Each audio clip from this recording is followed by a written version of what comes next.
Hi, magandang araw po sa inyong lahat for our first reading for today, January 2. Sana po ay napanood nyo na po yung ating first, second, third, and bonus reading kagabi, no? At yung ating insenso, yung wishing insenso po natin, sana po ay nagawa nyo po, no? Dahil yun po ay aking munting regalo sa inyo para sa 2025, no? That's our wishing incense. Talagang pinaghirapan ko po yan bago ko po ilabas sa inyo na yung wishing incense po ay inyo pong magamit para sa inyong mga desires of your hearts, no? So ngayon po tingnan po natin kung ano po ang makikita natin sa ating baraha ngayong first reading of the day, no? Tingnan po natin at gusto ko pong makita kung ano po ang makikita natin ngayong mensahe, no? Balasahin lang muna po natin ang ating baraha. Yan. So, salamat po for not skipping ads, no? Tulong nyo na po yan sa ating channel, no? At para marami po tayong maipon sa ating mga street elderlies, no? Yan. Kamusta po? May pasok na po ba tayo? Kami po meron na. Kaya gumising po ako na maaga para makapagbigay po ako sa inyo ng reading of the day. Kumakain po ako sa isang restaurant, no? Pagkasubo ko po, susubo ko sa niya, alam niyo po, pareho po kayo ng sing-sing ng pinapanood ko po sa YouTube, no? Yung tarot po, sabi niya. Ay, sabi ko, nagkapareho lang po siguro kami. Sabi ko, hindi po ako yun eh. Sabi niya, pati boses niya po pareho. Ayan.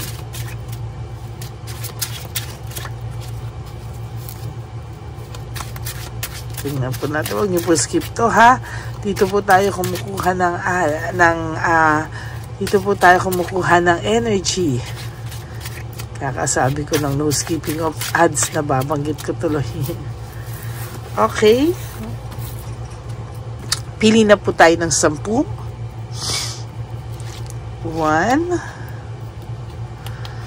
2 3 4 5 6 7 8, 9, and 10. Basahin lang muna po natin ulit. At bunot po tayo ulit ng 10 cards.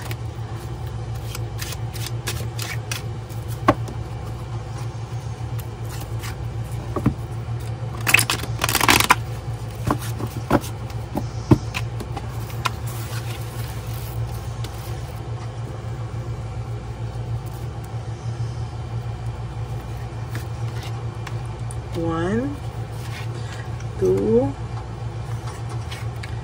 3,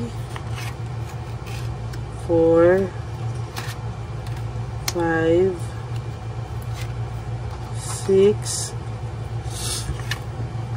7, 8, 9, and 10. Itabi lang muna po natin ang ating hindi napiling cards. Huwag niyo po skip to, ha, kasi dito po talaga kumukuha ng energies, no?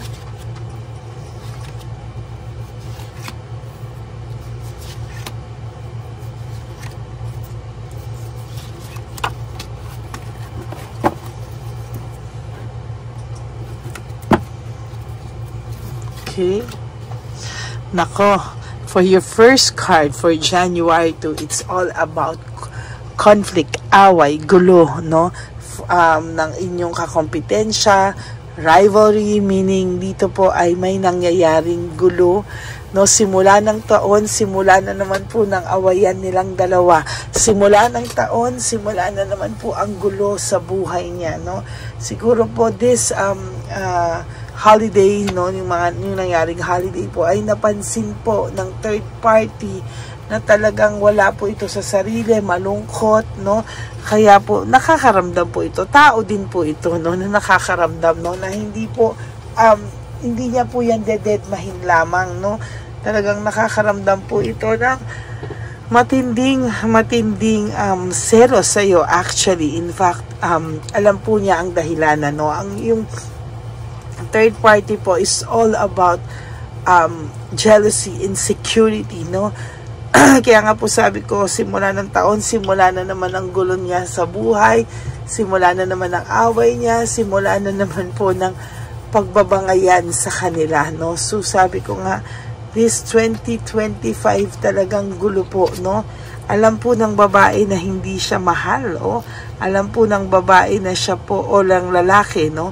Kung ano man po ang inyong third party, no? Alam po niya na talagang magulo at mahirap po itong pinasok niya dahil hindi naman po totoong over sa'yo itong person mo, no?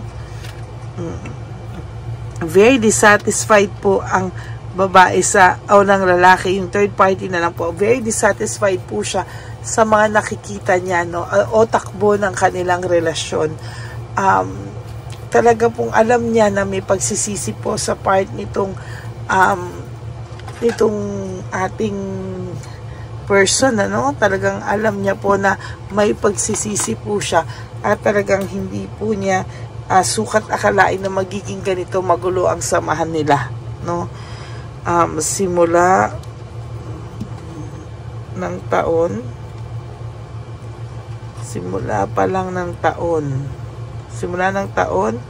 simula na din ulit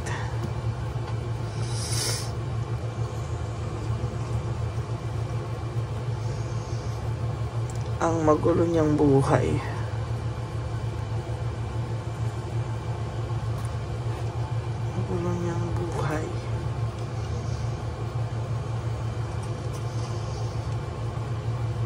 Away sila ng away. At walang katahimikan. Kasalanan niya po ito eh.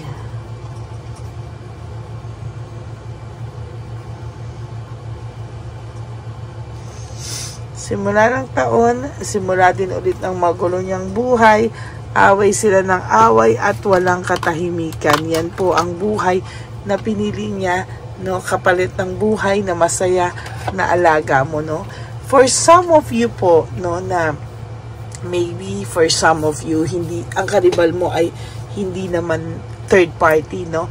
Ang karibal mo pwedeng biyanan, pwedeng anak, no? So yan, no?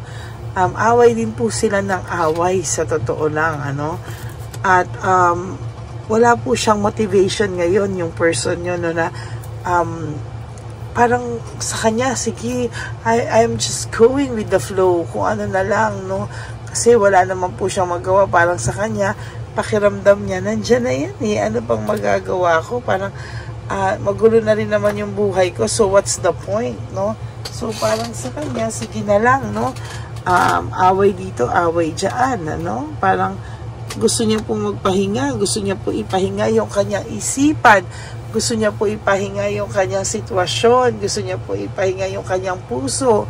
Parang sa kanya po ngayon ay bigat na bigat po siya at wala po siyang katahimikan sa buhay, no? Tao lang din po ito, kahit gaano kataas ang pride nito, kahit gaano kataas ang ego nito, no? Nalulungkot din to at nasasaktan din to, tao pa rin po ito. Pinapaalala ko lang sa inyo na siya ay tao pa din, ano?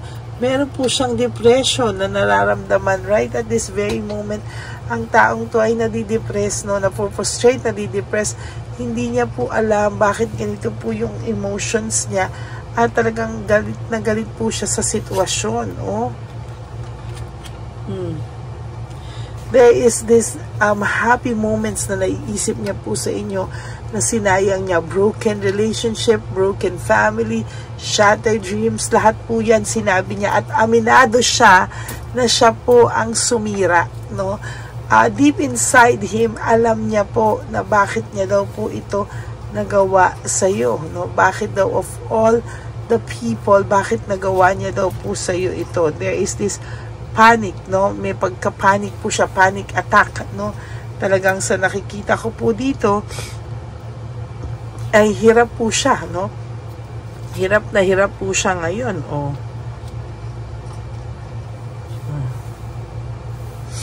Hindi niya po akalain, no? Hindi niya po akalain na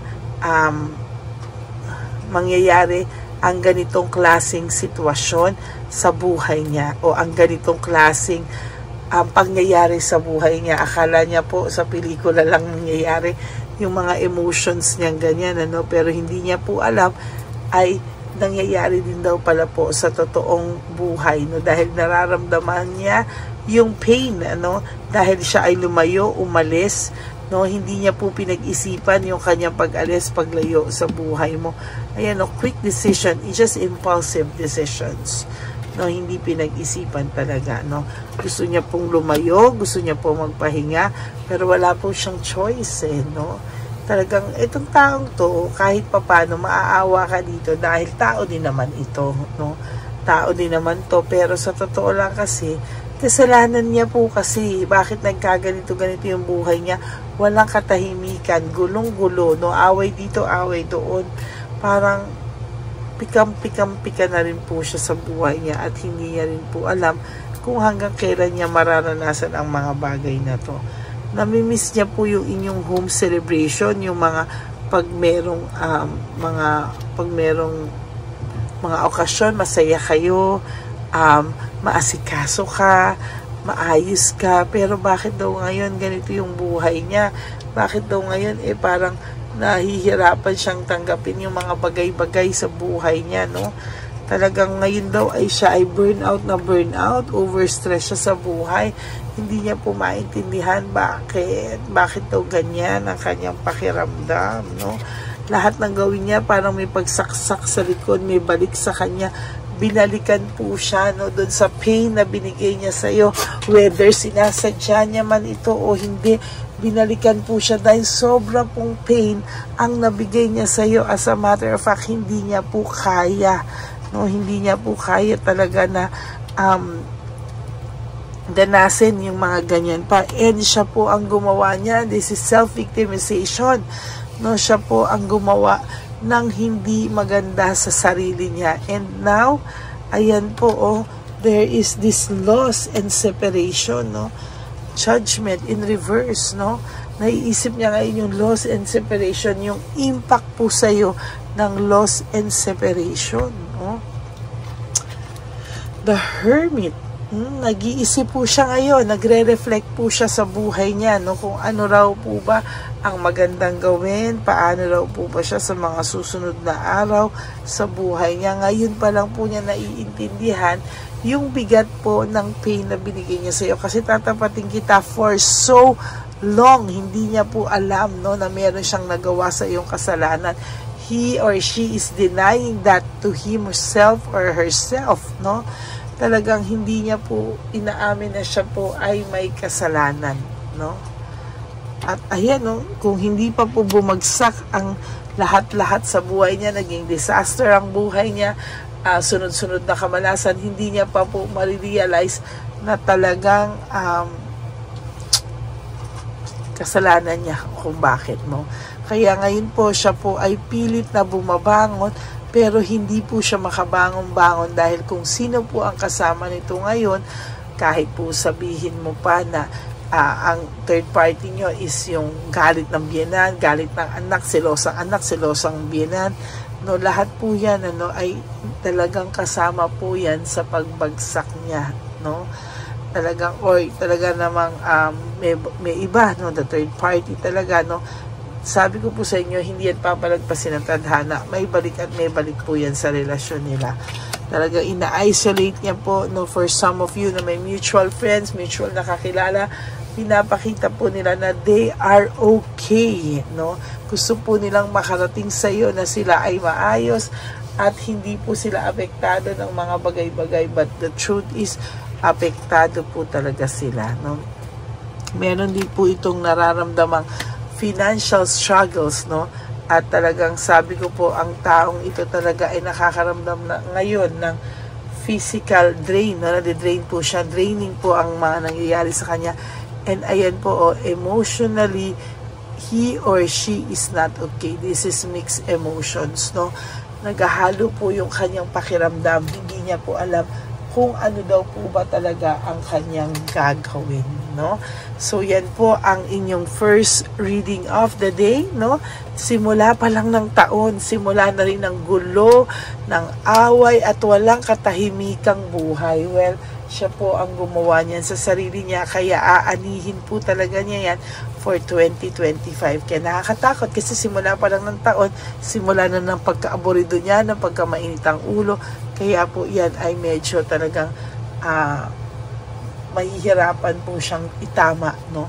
Kasi talagang sa nakikita ko ay magulo po ang buhay na hinaharap niya ngayon 2025. Mabigat ang pakiramdam niya at nagsimula na po yan, no? Kahapon pa lang, January 1, nakita na po natin sa lahat, no? Walang ginawa ang taong to kundi mag-reflect, mag-isip sa'yo, and somehow, no, talagang meron po tayo nakikitang problema, no? So, yan po ang inyong first reading. I hope naka-resonate po kayo. And if you do, can you please give me a like and comment down below para naman po alam natin kung ano po ang inyong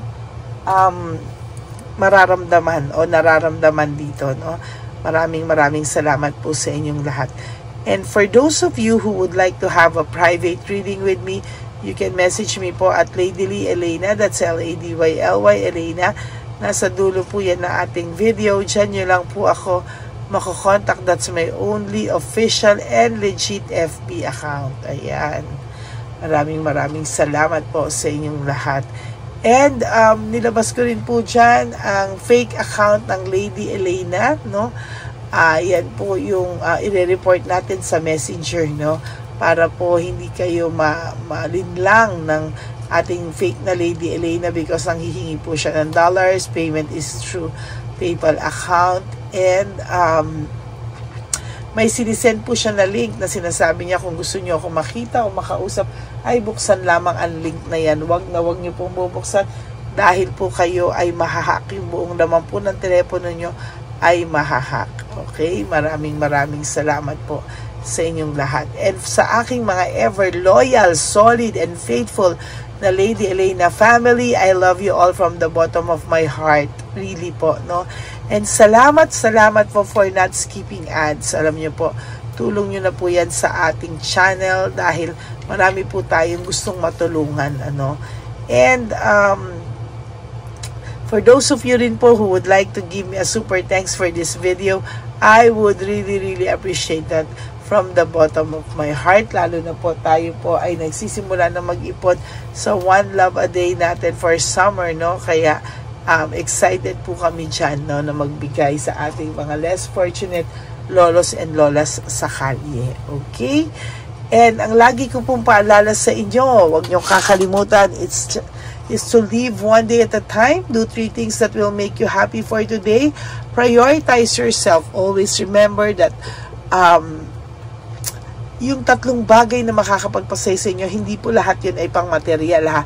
Pwede pong kainin nyo yung pinaka gusto nyong pagkain, kinikrave nyo. Yun lang po, no? Yun lang po ang gawin nyo at talagang nakikita ko naman po na maayos po ang magiging susunod na araw sa mga buhay nyo. And be grateful that we are still alive, na tayo ay gumising. Maraming salamat po kay Papa Jesus sa bagong chance at bagong buhay na binigay niya sa atin at healthy mind, body, and spirit. Okay? And love yourself, no? Still, self-love is the best love of all, no? Kaya nga po sabi ko sa inyo, tayo po ang may responsibilidad at obligasyong mahalin ang ating sarili. Tayo muna po, no? Hayaan muna po natin yung mga nanakit sa atin. Hayaan nyo muna po na mahalin natin ang ating mga sarili because self-love is still the best love of all. Okay? And also, life is so short. Don't make it shorter by stressing yourself from all the pains and heartaches na binigay sa inyo ng kahapon. Just surrender everything to the divine universe and just let go and let God write your life and love story. I will be back for another set of reading. Huwag po kayong mawawala. Ako po ay magbabalik at magbabalik at magbabalik for our second, third, and tingnan po natin na kung kakayanin po yung bonus reading. But I will promise the first, second, and third reading for the day. Okay? God bless you po, and I love you all with all my heart. And magkikita po tayo ulit for our second reading of the day. For the meantime, I hope na panood nyo na po yung first, second, and third, fourth reading kahapon, yung live natin at yung ating insenso. So maraming salamat po sa inyong lahat. And God bless you all. Bye! Magandang gabi po ulit sa inyong lahat. Ako po ay muling nagpapaalala sa inyo na mayroon pong lumalabas sa FB at Messenger account na fake account po nang hihingi po ng $25 through PayPal at hindi po yan totoo. Huwag po kayong maniwala dyan. At pag sinabi mo po na gusto ko pong marinig ang boses nyo, or makita kayo, ang sasabihin po ay magbibigay kami ng link, buksan mo yan, at pagkatapos ay makikita mo ako. Huwag po kayong maniniwala dahil yan po ay hindi totoo. Yan po ay isang malaking scam na pag binuksan nyo po ay mahahack po lahat sa inyo. Mahahack po ang inyong mga personal details. Lahat ay mahahak. Ako po ay nalulungkot na ito po ay nangyari, ngunit sa talagang may mga tao pong masasama at may mga tao po talagang hindi makatiis na hindi gumawa ng masama sa ibang tao. Pero maging aware po sana kayo, tulungan niyo po ako, i-report po natin yung fake na yan at sa FB para siya po ay mawala na. At wala na po siyang mabiktima pa. Nandyan po lahat ng details at maraming salamat po sa inyong lahat. Maraming salamat po sa inyong lahat at mag-iingat po kayo.